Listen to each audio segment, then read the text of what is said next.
Hey you guys, it's Rachel here with Senza Cane Corso. Woo! So I'm out here with the dogs. We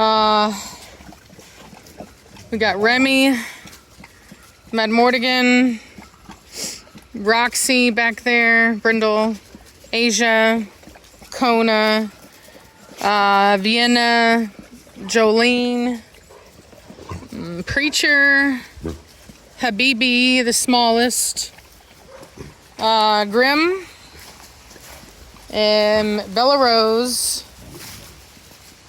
Smurf, Don Juan, and Velocity back there. And that's it.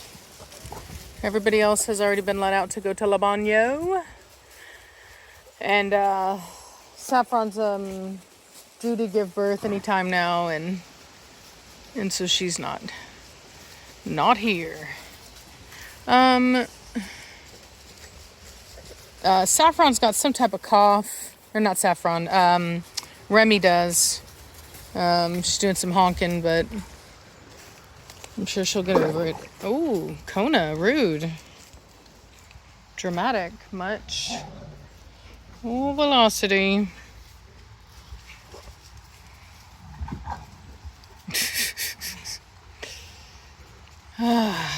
So, soon I'll get these taken apart. I already called the company about the ground stuff, and it's called Crush Run.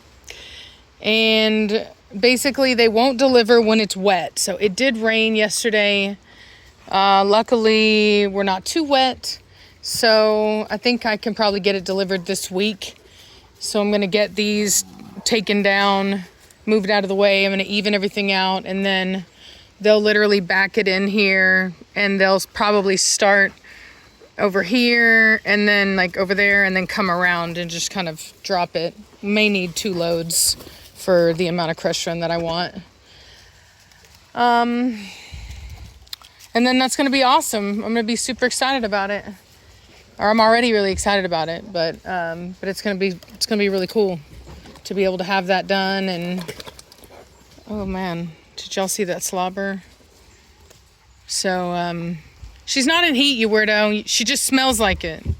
She only smells like it because the girl that she's with is in heat, but she's not out here right now because we don't want her to be bred. She's too young. Come on now.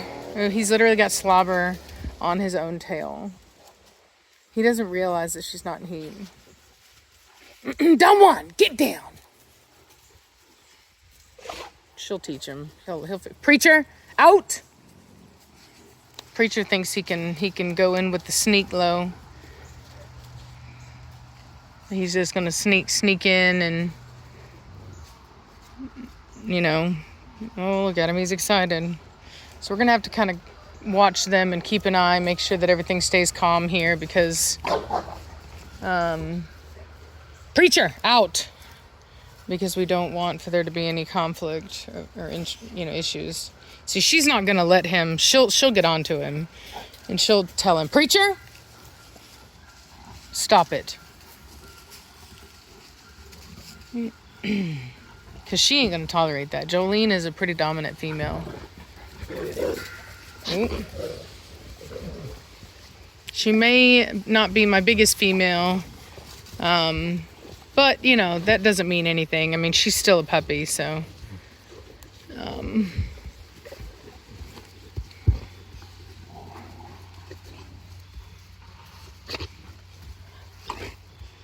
Got lots of playing going on here. So we've got Grim and Remy playing. And then we've got Asia. Preacher! Yep, he tried to sneak in. He tried to do the sneak low, but he don't realize that she's not in heat. He's slick, man. He tries to do this whole sneak up process. And he thought he was slick. He's just gonna get it. My boy, you can't just get it like that. First of all, it's disrespectful. Second of all, that door ain't open. He's gonna wear himself out over in that scene. She's getting more mad at him, snarling at him a bit. And there's only too much you can do. He's in, the problem with me trying to do anything is that he's not in his thinking brain right now. And me getting onto him is not going to be as useful or as effective as her doing it herself.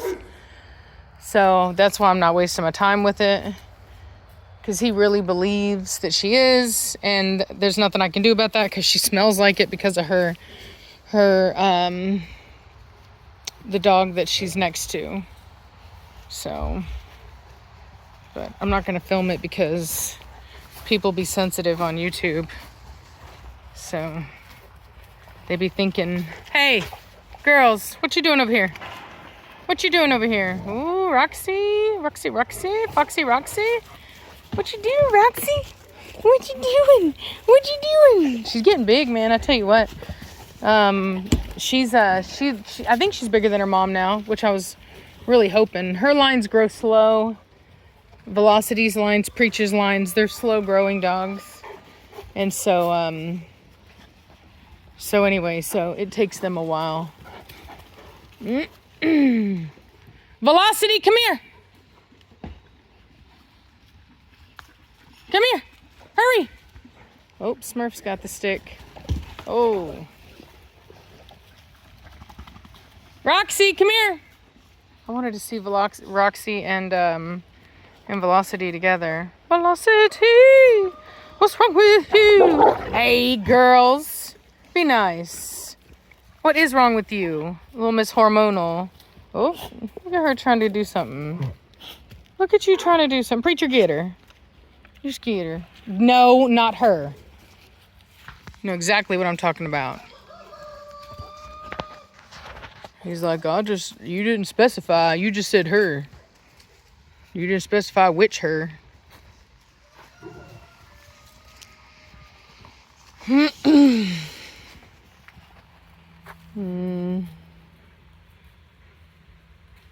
Grim. Gremlin. Grim.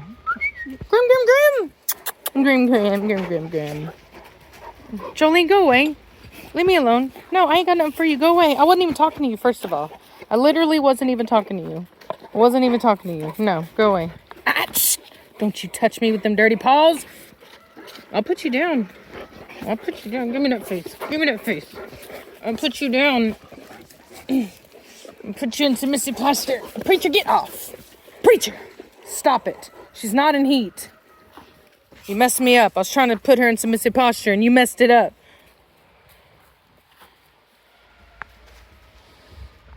Whatever. Look, my Mortigan is very smart. He knows better. He ain't doing it. He ain't wasting his time. He knows better. Right. You're smart, Matt Mortigan, aren't you?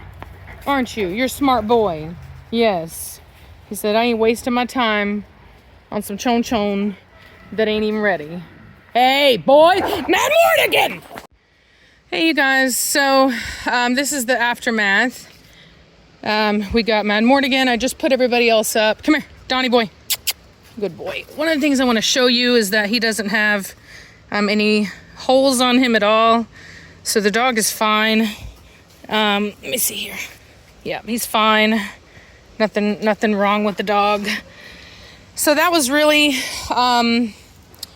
more of a warning, but there was no reason for it. So basically what happened is that Mad Mortigan was playing with a stick, and Don Juan was chasing a female that's not in heat.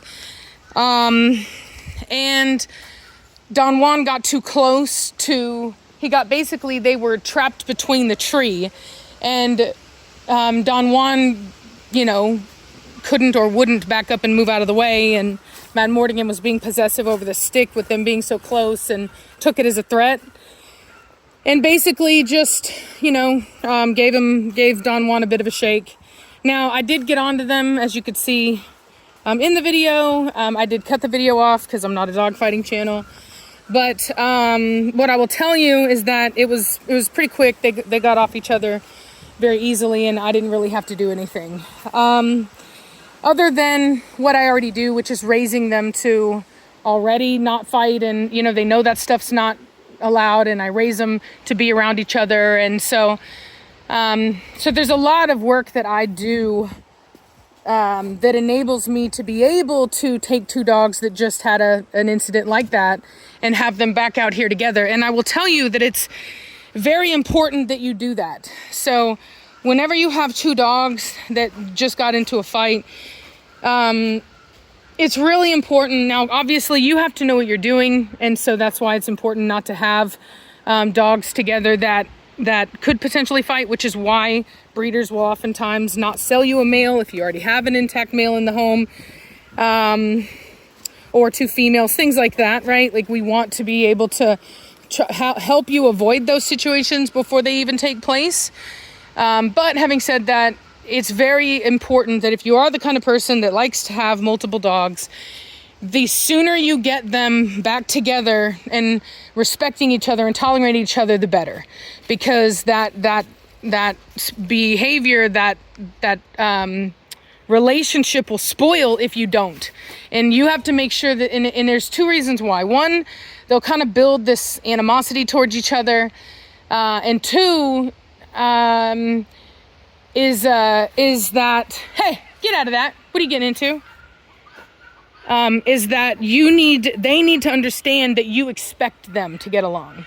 And so that's how it is with me right now. I'm letting him know, you were bad. You were a bad dog. See that head move to the side? Bad dog. Why were you bad? You know you were wrong. You were a bad dog. You were bad.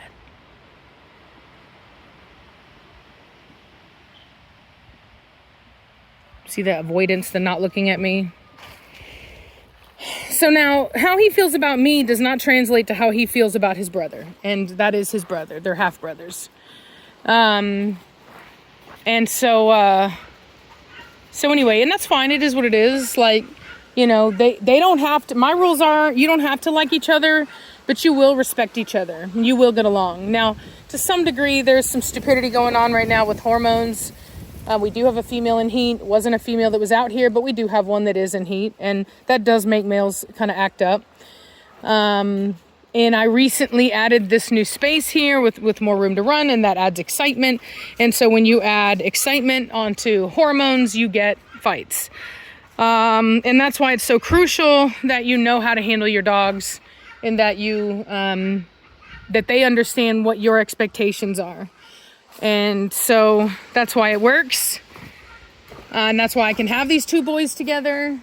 And every day that I'm here with them and that I get onto them, anytime they try to size each other up, it communicates to them even further that they have to behave themselves. And what I'll tell you about this, and I had to kind of learn how to better describe this to people, but what you're doing when you're trying to prevent certain behaviors in dogs. So like, if I want to prevent my dog from fighting, I don't correct the fighting, all right? I don't correct even the direct challenge.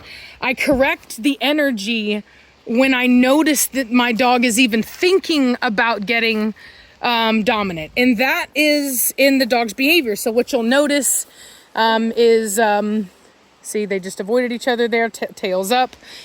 So what you'll notice is they'll look at each other and they'll prance around each other, and they'll just start, see that? Psst.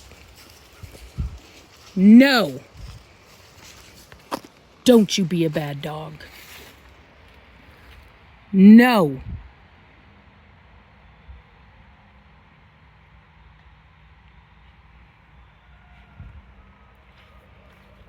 Now, when you correct the energy and not the incident, see there, I like that better. See that avoidance?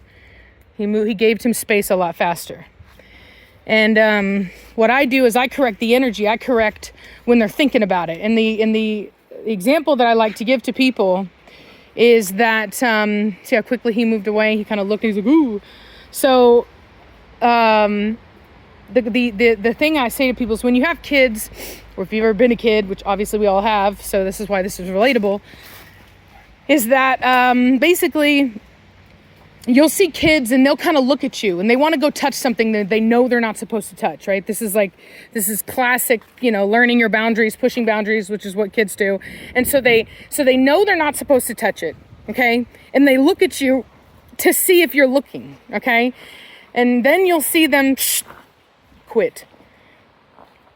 And then you'll see them, come here, go that way.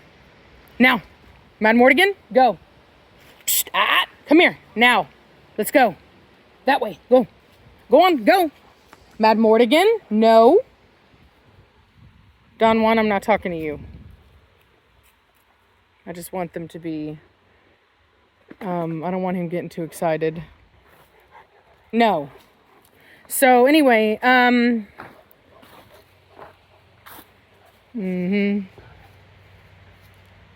just watching. So anyway, so what the kid will do is they'll look at you to see if they're looking, and then look at whatever it is they want to touch, and they kind of get this look on their face, like mischievous look on their face. And that's whenever you tell them, like, don't you, you know what they're thinking, don't you even do it. I'm watching, don't you do it, And then they kind of laugh, and they kind of, ooh, I'm gonna touch, and they come over close like they're gonna touch, and then they giggle and what, you know what I mean? You count to 3, 1, 2, 3, like. It's that kind of thing. So there's always, nothing ever happens out of nowhere. If you think that a fight happened out of nowhere, it's because you weren't paying attention. And so you need to be watching your dogs, and you need to be monitoring their behavior and recognizing that they are dogs. They're not children. They're not just going to automatically just trust each other and just kumbaya. And even if they do for a while, it doesn't mean that they will forever. And so, or under all circumstances. And so you got to be watching. And you correct the energy. You correct it when they're thinking about it. Don't wait until they've already started. You know what I mean? And that's kind of why that situation was tough, because they weren't really thinking about having conflict. It was purely situational.